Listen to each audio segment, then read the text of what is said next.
Pasi pe mawa ya komona ke mboka monene lokola RDC vraiment bazo zanga moyen ya komema ba animateur pour bakende ko soutenir équipe nationale na mboka mopaya. Tout le monde qui bande qu'on a vu ça, les Marocains, il y a plus de 3000 personnes. Il y a au moins qui malgré tout le monde qui était dans 8 avions, ils allaient qui a même des supporters, des animateurs et mais il y a grave, ça passe mingi vraiment passe. Il y a comme on a le cola animateur le cola Lumumba, où il y a des sengo mikolo surtout. Azopesa sengo na ba supporters, azopesa communication à makasi pour na ba supporters, azako motiver peuple congolais pour que tous à la derrière Mboka pour na ko soutenir Léopard na biso ekende liboso. Mais pas mingi vraiment to kende ki na aéroport mais auto moni kuna message nazo pesa na bakonzi vraiment baluka de sorte que basalela ba animateur bazala ba o bazangi ba passeport bazala na ba passeport na bango animateur ni sututenda kozala na mbongo au animateur muso azali aza animateur obino ko yebika animateur international animateur makasi mais azo luka azana moyen ya kosala passeport te mais gouvernement oui ko salela ba animateur o bazangi ba passeport ko salela bon ba passeport OK les ana ba kaya boye ba animateur bazana na possibilité ya kokende pona ko soutenir mboka e ko za mala omi bato to moni o bakeyi kuna eza bango tende ba yembaka to mona kiawa na martyr matale to mona ki je m'excuse bande ko mususu babalanga nzembo ba mona mabete to mona ki bango vrai basala ki nzembo pona Léopard mais tant to zala ki to kutana ki na bango na kati ya martyr bande ko balanga nzembo to mona ki bango ba yemba ki te ezala ki ba animateur ba bandaki ko yemba ba joueur bazana na hôtel bazaya kolala mais ba animateur na kati ya stade baza ko yemba. Bon match lelo ezamato gagné 2-0. 2-0. Voilà. Score match nous allons 2-0. 2-0. OK, merci donc on rappelle si on a pronostic un match d'après 2-0. Mboka koningana. Donc lelo mardi Kinshasa ekoningana RDC Mobimba ekoningana ba joueur na biso même moral sika basali même moral bazana souci ya mboka bakopesa biso qualification lelo. Donc Maroc akita amata epa na bango milelo na milelo epa na biso bisengo na bisengo.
Salut fidèles internautes, chers abonnés de Emergence One Télévision. Donc le 29 mars 2022, le jour Oyo Léopard Azana 90 minutes il a participé pour la deuxième fois à la Coupe du Monde Qatar 2022. Donc c'est une occasion qui nous est donnée, c'est une occasion où il peut s'améliorer les Congolais nous surtout. Et le lot, biso ba otobo tamaki après 74 parce que dans 74 tozaki na mte tobo tamaki na mte et biso to botama na ba année 90 na ba année 80 dans l'année 2000, tu as évité comment est-ce que l'équipe nationale va participer à la Coupe du Monde. Tout le monde est en côté, mais aujourd'hui on a cette chance. Il y a comme on est en haut et dans 90 minutes, tu peux s'améliorer. Donc la RDC va jouer face au Maroc. Donc tu peux déjà match aller à tout ça qui est déjà un but partout. Donc l'espoir est encore ma casse. Donc jamais de désespérer parce que les Marocains sont qui danger. Va gagner biso A. Alors le quoi va gagner biso A. Donc c'est qu'espoir est allé. Donc l'élo tozali na matonge na base léopard et pas varié autres te kamaloko et l'or mususu. Binomo moninga mo déjà na somi drapeau. Il y a couleur mboka donc na lati pe na mboka donc bolingo ya Congo pour na bana Congo nyonso tout. Donc to linga mboka na biso parce que ba étranger ba linga mboka loko biso bon côté et participer et c'est un mboka oyo okoyoka ngo loko la yo mom kolomboka te. Donc on to sengi na bino vraiment to soutenir l'équipe nationale na biso et ceux qui ont participé à la Coupe du Monde année gozala vraiment mal. Là ceux qui ont participé à la Coupe du Monde à Qatar 2022 gozala vraiment le moko ya malam mais on to aussi ko senga na bino vraiment to soutenir RDC to soutenir Léopard na biso. Ba Léopard na biso ba qui est toujours de l'avant. Donc on a senga na kapaya to continuer toujours pour que tout ça parce que ça élément spécial, ça spécial Léopard qualification Qatar 2022. Donc tu continues to yoka vie, il y a ba Congolais surtout ba pesa pe ba point de vue na bon puis ba pesa ba pronostic na bango na après-midi parce que soirée elle les a koyinda à suivre. Oui, tout ça à la base Léopard Awa na avenue des stades croisement au je suis avenue des stades donc tout ça vraiment Awa besoin na maillot za côté comme donc ça la place il faut c'était pour battre ba maillot Léopard il y a qualité à bien et puis na prix à bien ceux qui Awa té na base Léopard et tout ça na yemoko Tébité to bien responsable to bien représenté à base to solana ina no. Bonjour papa Nabiso. Bonjour. Oui papa, vous se présenter comme bonne année. Comme on a Simon Simon la toujours la base Léopard moi les journalistes fait ba yo saluer moi surprise à la base Léopard. Né ba majorité comme fallait to soutenir RDC. Né vraiment le sa victoire. Le sa ma victoire balinga. Vente c'est ba maillot zo les gagner. Ba congolais peine ba motivation au sommet ba maillot. Bon pour le moment motivation vraiment eza ya makasi ndenga libosote. Mais malgré ba congolais ba sommet parce que balingi équipe la bango soutenir car équipe la bango tina suka. Oui. Et la base de pas parce qu'il va féliciter que va favoriser la qualité, va drapeau qualité et ça on a déjà c'est quelque chose à féliciter et par rapport à match à Lilo pronostic les analyse unique ça par rapport à match à Lilo. Bon pour le moment Lilo entraîner la biso ba moto ebele place azali acha classement bien. Sera check classement bien abangisi chaque joueur na poste na betaka to gagner match. OK, merci vraiment papa Nabiso et pesa biso no pronostic à match d'après yo. Bon match à le za match to gagner 2-0. 2-0. Ouais. Bonne chance à nos Léopards donc 2-0 donc base Léopard à un niveau il y a croisement avec des stades na Oshi ba petit pronostic na bango 2-0. Donc merci. Et oui, toujours na ambiance autour il y a Léopard parce que les lotobi qualification ou rien et tout ça déjà matonné toujours kutana bana mboka il y a notre grande surprise tout monde moko ya ba emblème ya animation il y a équipe au penez à la gana pour animer pour même spectacle à niveau du stade tout monde Lumumba na matonné to comme parce que il y avait une délégation ba pesa que histoire ba pesa que biso possibilité comme même 2100 personnes mais tout monde Lumumba a tikali mbote ndiko Lumumba mbote mpandisa santé ndengene non santé ça bien mais to kamwe tebi que la minute fait tout monde na niveau ya Maroc mais à notre grande surprise tout monde tikali ah santé dérangé tous les années bon comment il y a koloba santé dérangé te ça passe pe mawa il y a comment na ke mboka monene lokola RDC vraiment bazo zanga moyen ya komema ba animateur pour bakende ko soutenir équipe nationale na mboka mopaya to mona ki bande ko na biso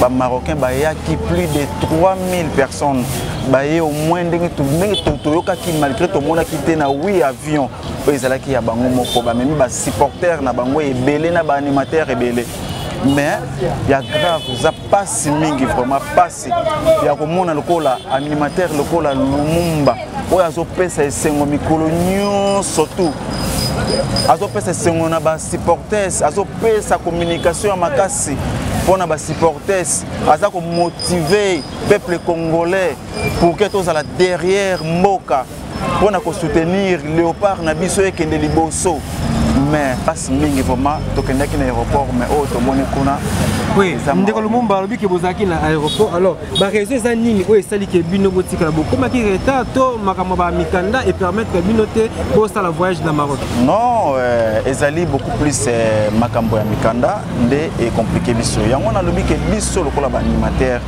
biso na ba voyage ya boye e ko kosenga ka ba mikanda te hein e ko senga ba mikanda te to mona ki baninga ba ye ba monyo suba ki na ba mikanda te recommandation ezalaki ke non ba animateur peuple nini tout consort ba kende pona ko soutenir pona nini te mboka munene lokola RDC to baka RDC eloko ya makasi pona nini te eloko nezangaki basala lokola baninga basalaki vraiment eza passe mingi des messages union européenne na bakonzi par rapport ya réalité oyo beaucoup tainango na aéroport Njili message nazo pesa na bakonzi vraiment baluka de sorte que basalela ba animateur bazala ba o bazangi ba passeport bazala na ba passeport na bango animateur nyo sututende akozala na mbongo okomona animateur muso azali aza animateur obino koyebika animateur international animateur makasi mais azoluka azana moyen ya kosala passeport te mais gouvernement oui ko salela ba animateur oyo bazangi ba passeport ko salela bon ba passeport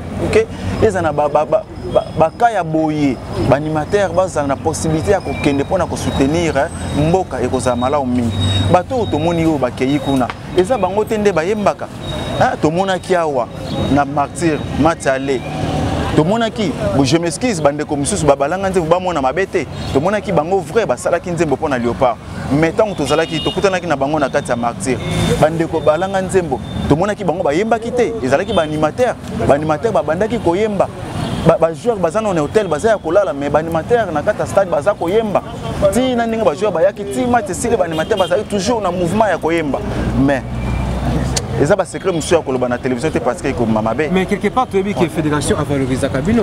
Alors comment expliquer Bino ba Oyo pour que ne avoir même ba Cannes. Vous avez des difficultés, il y a passeport, vous avez des difficultés pour le déplacement la vie. Yango na eloko na uti koloba. Eza na bande comme sou ba passeport na bango espiraki. Eza na bande comme sou bazan na ba passeport te. Ba animateur ndenge na dobi na uti koloba. Ba animateur nyo tout tende basalaka, bazalaka na moyen ya kosomba passeport.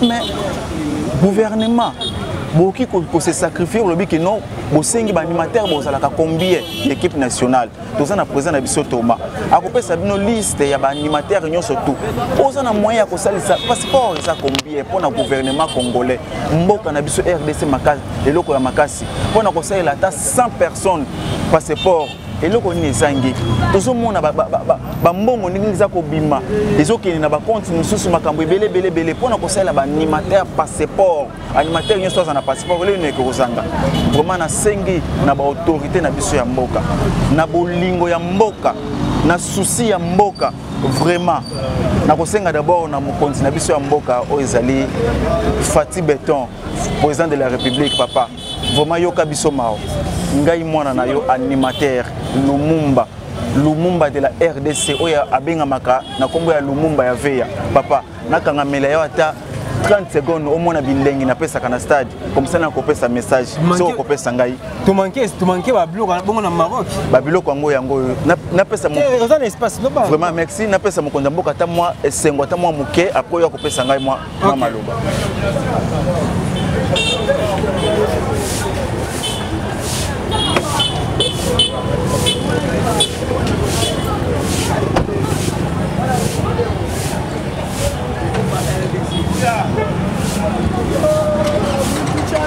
Voilà Lumumba yo ana peut-être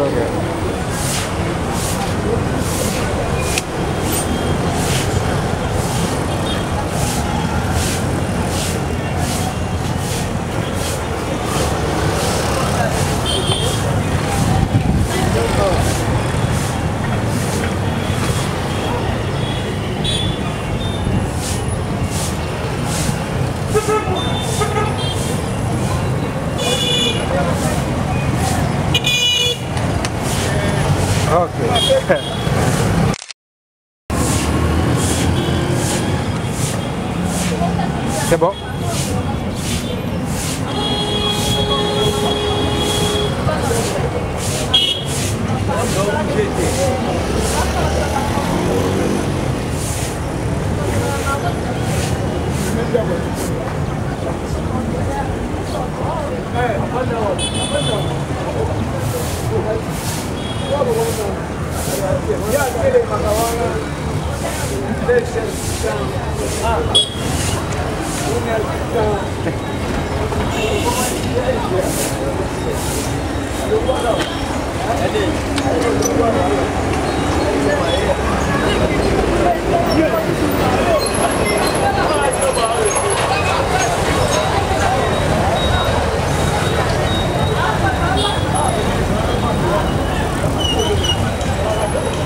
Ok, merci vraiment. Dans mon démonstration avec le Lumumba, donc les Zangi Bisson au Maroc, Maroc vraiment ça distribue, je vais mettre un mois, vraiment et loco lobby vraiment élément de distraction et loco au lobby yaya yangwana et Zangi na mboka pour que Lumumba asala yango na Maroc parce que nakanaki yango ngasoki na nyataki na Maroc. Donc, il y a des parce que la distraction à côté de moto a télémi à bouger tes joueurs accueilli à Taliboya les joueurs n'ont pas accueilli même coach n'a pas coaché vraiment la scène n'a pas konzamboka vraiment beau téléma pour animateur nabino beau téléma pour animateur ya mboka Lumumba. Vraiment. Merci tout selon qui m'a sur le match. Oui. Et par rapport à la motivation équipe nous moni ba joueur basa déterminé na bité moral ba joueur au monde parce que bien bozaka tout le temps ba joueur. Vraiment moral ba joueur ezali kitoko parce que bazwa ki conseil ya mokonza mboka Fati béton Fati Tshisekedi akende ko conseiller bango après match asenga ki na bango alobi ke non boza mibali. Bon se décourager te eza match eza balé ata bosali nil na ebike esika boko kende kuna na Maroc boko sala espoir Congo ekosepela makila ya Lumumba eko ningana mboka eko ningana donc lelo mardi Kinshasa eko ningana RDC mobimba eko ningana ba joueur na biso même moral esika bazali même moral bazana souci ya mboka bakopesa biso qualification lelo. Donc Maroc a quitté amata epa na bango milelo na milelo epa na biso bisengo na bisengo kitoko donc Maroc a mata kita milelo na milelo bako sambwa na mabele na bango et Lumumba potoka bwana yo pronostic par rapport à match aller. Non pronostic na pesa ka pronostic te tant que animateur a munene na boyina bimesco Lumumba pesa ki pronostic boye bimi yango te qualification assia donc lelo qualification assia lo to kola libanda Lumumba faut pesa numéro le poste aussi ça na bike to kelia ngulu na kapela eko yinda pe match wana vraiment ozo sa numéro pesa kamba monte ba mokozela na nzambela et puis c'est bon OK mambale pas lelo Maroc a quitté mata milelo na Maroc allez toke na 0900 89 26 69 numéro 0900 voilà. 89 26 69 voilà. Donc numéro le Lumumba pena ngo donc après match victoire taper la ngulu donc na lobi lelo to kolala libanda muto kolala na ndako azate biso nyonso to libanda donc lelo vraiment bisengo na kata kin RDC mobimba bisengo na bisengo donc sentiment tout ça no to que no RDC qualifié ngana yo to tikala au monde jamais République démocratique de la Coupe du monde sentiment na pena que RDC pena Coupe du monde to continue à PlayStation to kebena Qatar quand to moni bango ni ba tongi ba stade na bangwana to beta pena ba grande nation en football et ça non est vraiment et ça na éviter sentiment marque ni to koloba na soloba na koloba ya sentiment wana hein mais na soloba bakenda na bango ba Coupe du monde bakenda ba Coupe du monde na Afrique bisengo yo kanate biso tokende na ebité tokoma ti demi-finale. OK. RDC okoma ti demi-finale. C'est pe basalima seki tokiti première fois tokiti si Coupe du monde en Afrique. C'est possible, voilà. C'est possible parce qu'avec Dieu tout est possible, voilà. Parce que dans la République démocratique du Congo, donc nous croyons vraiment dans le Léopard Nabiso et qui pesait mal mon force à notre entraîneur ou vraiment Hector Cooper Tebi Garoussa Moussa Kitoko Tebi qui va chasser le même Babazana, tout un joueur le gars Yannick Bolassi, tout un joueur le gars Cédric Bakambu, tout un joueur Yaminene et puis un joueur à confiance. Donc nous merci vraiment na nous petit biso vraiment ouais. Naingika na remixer kaka mokonza mboka. OK. Fati béton. Béton. Béton. Papa, ah vraiment. Oza na bolingo ya Congo lingi football. Olingi toza komona yango Kongolo ya koloba. Pona yo azate biso nyonso tozomona bolingo oza nango. Kobosa maman Denise Nyakero maman na biso mama bolingo. Tala kaka ata la pe bino ba animateur ata la kana fondation Denise Nyakero. Maman Denise tala biso ba animateur maman to sengi na yo tala biso ba animateur tozana ba passeport te biso nyonso tout.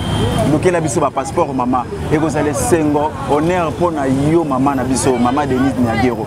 Vraiment merci vraiment, merci. Merci de nous avoir accordé ce temps vraiment un petit interview. Oui, ça lui bien donc nous déjà matongé. Il a déjà ambiance donc Maramboza bien le lot vraiment Congolais toi au CPL Congolais tout déjà déjà préparé par rapport à match à l'élo donc ils a plaisir au monde en mboka na biso li sous la Coupe du monde. Ils a plaisir il y a au monde li sous drapeau ya mboka OEP et participer à la Coupe du monde. Donc toujours continuer toujours élément na biso il y a après-midi à l'élo. Ouais, moi Mboka, bonjour. Bonjour bien. Ouais, tout le monde est déjà en plein boulot mais match à l'élo aux Central. On quand même. Bon, match à l'élo le quoi là méchant au banda. Bon, total à to gagner 4-0. Mais méchant au banda sous l'élo. Au banda match quoi au banda. Donc mutu bana bena aussi là yo. Au moto to bana aussi là pour côté on a donc bambango aux ala kuna milieu nyoso moto oranga ya azate. Oui, par rapport à l'équipe nous sommes monnaie mon penda. Nous sommes l'équipe la biso penda au moins on ndeni. Donc, mon équipe on a biso soge beti ndenge betaki na match aller. Bon retour so ba beto donc ba obeta ko le ko to betaki na aller. Donc ba obatisa ba joueur mususu ba obakisama o ba betaki te. Donc il faut tant ba obanda kona to résultat bien. Oui, pesa biso score à match après pronostic score à match vous allez 2-0. 2-0. OK, merci donc on va passer maintenant pronostic à match d'après 2-0 donc ba Marocain ba golala. Donc, Nkata, mbote mwana mboka. Mbote mwana mboka. Oui, c'est le Léopard azobeta le Maroc et tobeta kuna niveau ya Maroc. Et pronostic à match d'après les années. Pronostic à match d'après ngai bino bota ba extrait. Mais biso match est déjà. So mo inde na bouna zata na elembo moka. Zata na elembo de c'est que bilembo na nyonso tozali na ngona match na longole yango. Bino bola tango po bota ba extrait na bino. Na tika déjà 2-0. Mais babio ba bakse na sima. Nde bino bota la ngo po bino ne ba dola bile bota la ngo lelo. Mais nga na sisere ya match.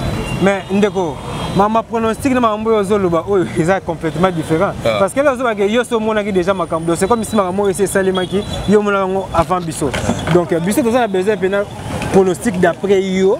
D'après ngai 2-0. 2-0 donc mondial to que signé biso na ba Brésil kuna donc tous les mots kabatini ko talanga ba se tracasser té. Quand tu beta match MB partout, ba mona ga mabe pour la moni ko tu succès za tenir de vendredi.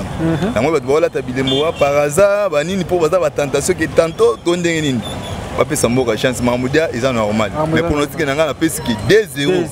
Merci vraiment de ça bien. Et oui, fidèle internaute et chers abonnés de Emergence One Télévision, donc le plaisir est tellement parce que Lelo, ils ont joué la qualification et puis démocratique du Congo, donc tu as vraiment motivé et puis tu as déterminé que Lelo, donc Lelo vraiment est collecté aux zappé bissoté, donc on a 5 vraiment, on a tout, les Congolais tout vraiment.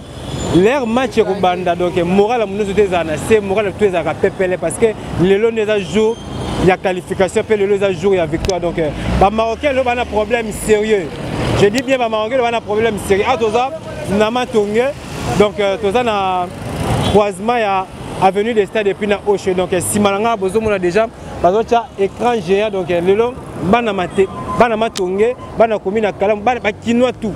parce que ce moment a ezara espace ou ça staff makola mona kin donc bana tout ya kin bana tout ba papa na biso ya Kinshasa ba maman na biso ya Kinshasa ba ndeko to ya kin ezande awa pena na matonge sika to se retrouvaka et sika o wapi point de rencontre ya ba kino nyonso to ezaka awa na matonge donc to bengi bino boye belé écran j'ai déjà yango ezali déjà awa bokota la match na condition nyonso to ya bien puis bokota la match na esengo nyonso donc autre singa na minute za ke congolais surtout à soutenir mboka oyo bomo na lati drapeau ya mboka donc j'assume, je dis clair et bien que naza congolais de père et de mère donc à peine ils attaquent que tata zara ceux qui mutamboka moko boto maman oté congolais pena donc ba congolais tout vraiment to linga mboka et puis to linga mboka na bise solo ils attaquent o linga mboka non mais so telemi mpanzi boye okomo otonga mboka comme ofinga ba konza mboka tete bon to linga ngote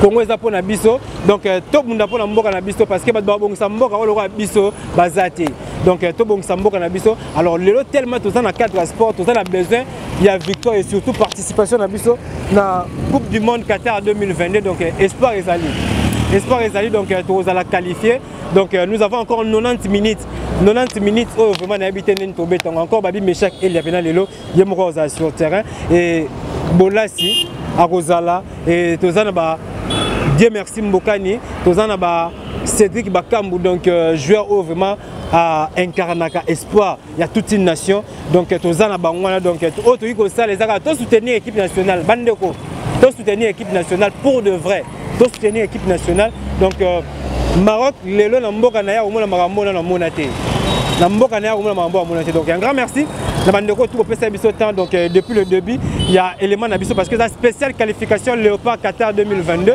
donc tu as déjà la matongé donc tu as déterminé donc merci na yo mto la biso yo mto s'abonner sur Emergence One Télévision donc la chaîne qui vous informe et surtout en temps réel et la chaîne qui vous fait rêver et la chaîne qui vous informe en temps réel donc la marambotali actualité donc Emergence One Télévision tozaka toujours wana donc un grand merci na ingénieur Fabrice Mutombo toujours tozarana wana et puis merci encore na Kapaya et merci na Tarik Ngango le richissime journaliste Nzambe donc joyeux anniversaire à Tarik Ngango le richissime journaliste Nzambe donc pour célébrer anniversaire na yo na victoire na qualification à Léopard pour la Coupe du monde 2022 na niveau il y a Qatar donc ça livre vraiment bien donc Kapaya na pesi vraiment merci.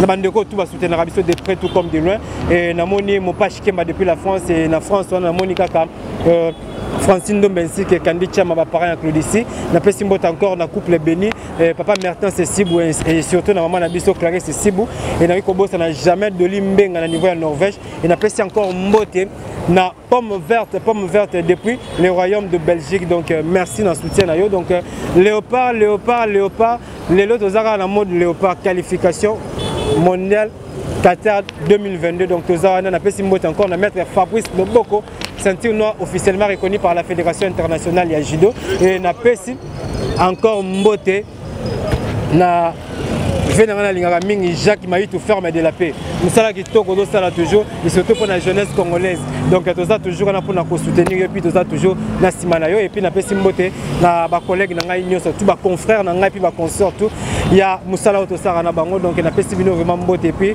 na pesi encore mbote na Aristote Missimi Aristide Ndombe na niveau à Londres na pesi encore mbote na mon piovier mon boss il y a bien mon nyoso mais il y a nyoso vraiment pour na biso donc na pesi mbote donc Carlos et José Carlin Itonga Sandra Ntumba Mbabu et surtout Kerry Divine et puis Véronique donc merci na pesi encore mbote na bino tout donc vous avez toujours branché sur Emergence One Télévision on se retrouve très prochainement à suivre.